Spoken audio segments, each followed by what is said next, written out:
FO cultive sa différence et son indépendance en organisant son traditionnel meeting du 1er mai, pas si loin que cela du défilé des autres syndicats, mais en retrait tout de même du grand public. Pour le 3e syndicat de France, il y a des raisons objectives à cela. Ça ne veut pas dire, bien entendu, que les mots d'ordre qui sont scandés dans les cortèges du 1er mai, on ne les partage pas. En aucun cas, c'est en aucun cas une défiance quelconque envers la manifestation à l'extérieur. Vous savez par contre qu'on a toujours un petit peu, nous, une divergence de point de vue. On manifeste, nous, entre militants, entre salariés, mais pas avec des partis politiques. C'est toujours une habitude qu'on a eue et on continuera cette habitude-là.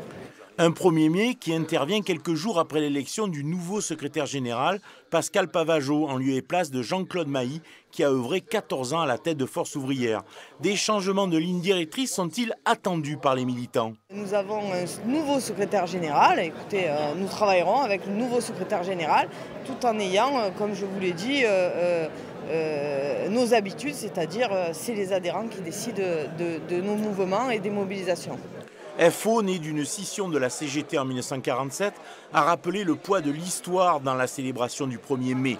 Si le syndicat n'a pas l'intention de modifier son attitude, il se prépare tout de même à rejoindre bon nombre de combats.